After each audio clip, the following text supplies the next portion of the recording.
Hey everyone, welcome back.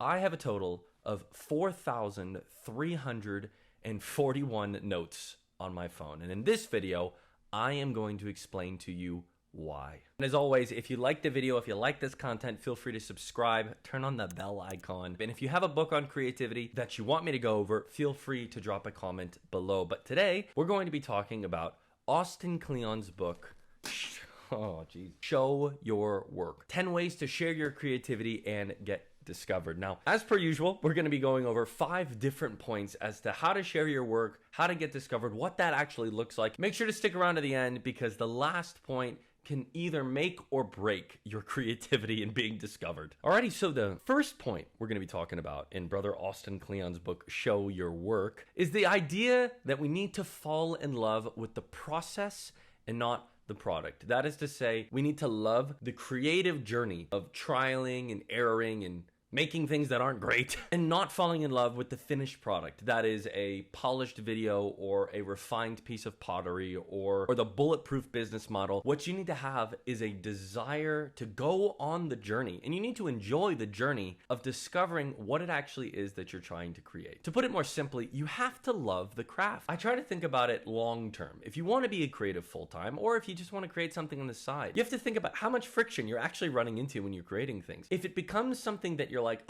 dreading to do, there's a good chance over a decade or two, you're really not going to want to be doing the thing that you're doing. So you really have to love the craft that you're putting your hand to and whatever that looks like, because you have to reckon with the fact that there's a chance you might never get discovered. So if you don't enjoy the process of creating, you're going to find that the road of creativity, it's not kind to people. Like, it does not care at all about your feelings. The road of creativity is one of sacrifice. It's one of diligence. It's one of hard work over an extended period of time. And it really makes me think about this story that hangs on the wall at Jimmy John's, and it's about a fisherman, and he's sitting there fishing, and this businessman comes along and he's like, oh, did you know if you fished this long per day, then you could go and you could buy boats, and if you bought more boats you could hire fleets, and if you hired fleets then you could enterprise it out and make millions and millions of dollars. And it's funny, the fisherman sits there and he goes, then what would I do?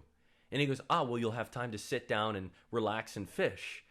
And the irony is, we work our entire lives to reach some pinnacle of success, some point where we can retire, or some point where we can sit back and actually enjoy the hard work that we've engaged in. But oftentimes that rest is fleeting. And this is why we see people who become extremely famous, they kind of hate their lives at times. Not because they haven't accomplished great things, but because they believe that thing that they were going to accomplish was going to fill something inside them that the creative process wasn't actually filling. Which is why point 1, Austin wants us to fall in love with the process, not the final product. So that's the first point. The second point that Austin Kleon talks about in his book, Show Your Work, is to share something small each and every day. Now you're probably wondering, why did I start the video saying that I have 4,341 notes on my phone? The first of which is because I thought it was quite nifty, honestly. That number, it's not exaggerated. I checked right before I started this video. Now, the reason why I have so many notes on my phone is because I try to see life as if there are always stories happening around me that I can just capture, little things that happen. Like I'll see a bumper sticker that's hilarious, I'll write it down, or I'll see somebody sitting on a bench and I'll think,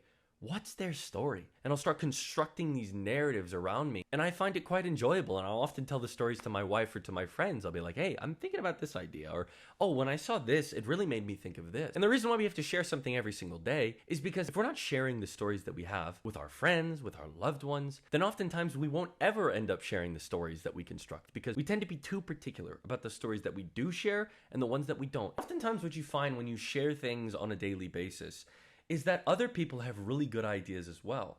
Alan Jacobs, he wrote this book called How We Think. I'll link it below. And he talks about friendship. And one of the aspects of friendship and belonging and feeling like you connect with others is thinking together. And I think this idea of sharing small things each and every day really encapsulates what it actually means to think with the people around you and develop friendship. Another idea that Austin addresses in this chapter is by a guy named Theodore Sturgeon. Now, Theodore Sturgeon's idea is that 90% of what you share with people on a regular basis is not good.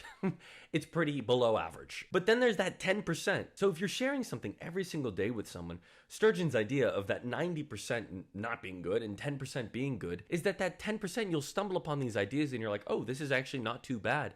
But if you don't have a repertoire of, I like that word, repertoire. If you don't have a repertoire of information, ideas that you're generating on a regular basis, then you're actually not able to pull from the pool of information and ideas that you've constructed. Hence the reason why I have over 4,000 notes on my phone. But Austin, he visualizes it like this.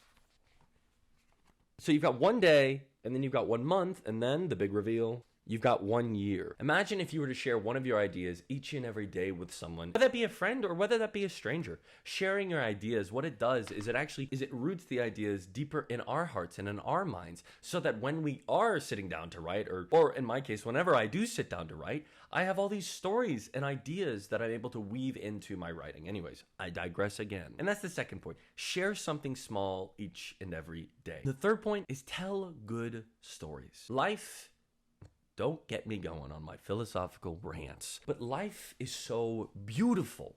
There is so much narrative to be discovered. And I often have people come to me and they're like, oh, my memory's terrible. I can't remember this. I can't remember that. I often find that we don't have significantly good memories because we actually haven't tied significant meaning to the memories that we've created. This is why, whether you've been in college or whether you've taken a road trip with friends, you can think back to those moments and they're still crystal clear. And the reason for that is because you're tethering meaning to those moments. You're saying, I am the kind of person who takes an adventure. I am the kind of person that creates things with the people that I love and care about. And in doing so, you're creating a kind of shared pool of meaning, where from that meaning, you're able to construct a narrative around it. And that's really where all good stories come from. All good stories have a latent meaning behind them. And that meaning inspires you and it resonates with you to go out and do something with your life. I'll give you an example from my life. This story is crystal clear. I'll never forget this story for the rest of my life. This was about 3 years ago. I was finishing up my master's degree. And I remember thinking to myself, I was at this crossroads. What do I want to do with my life? And I decided I want to help people create things.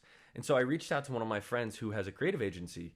And I said, hey, can we meet up for coffee? Thinking I was going to ask him if I could intern with them or I could help write or do whatever. I was like, yeah, whatever. I'll just put myself out. I'll clean toilets. You know what I mean? I'll do whatever. And I remember we got coffee. We sat down and we were talking. And the next thing I know, he's talking to me about this big project in this stadium. And he goes, how would you present this idea to 30,000 people? It was one of those moments that I remember sitting back and thinking to myself, these are those moments that you look back on and you think to yourself, whoa, that moment changed my life. But what's crazy about it is that in that moment, I was consciously aware that the conversation that I was having was going to change the trajectory of my life. And I remember I tied such meaning to that moment because it was defining for me. And it helped me realize, wait a second, I am a creative and I do really enjoy helping people create things. Not only that, I enjoy creating things. So that's the third point. You have to tell good stories. So again, the first point, you have to think the process, not the product. The second point, you have to share something every single day. The third point is tell good stories. And the fourth point is teach what you already know. In the age of gatekeeping, in the age of TikTok influencers, in the age of information, nothing has become more paramount than relational teaching. And what I mean by that is that as you connect with the friends, the people around you, whether you're mentoring people or not, there is a relationship that necessitates any sort of learning. Because without it, we can get all the information from the internet. If you Googled any topic, you're going to find infinitely more information than a teacher can present you. So what separates good knowledge from average knowledge is the relationship that you have with the person when you're communicating the information to them. And this is really the foundation of what it means to be a good teacher, is that when you're teaching what you know, you're telling stories about the life and the experiences that you've taken. And whenever I'm in environments, whether I'm teaching or communicating, I always try to tell stories. Because again, to the third point, stories make the world go round.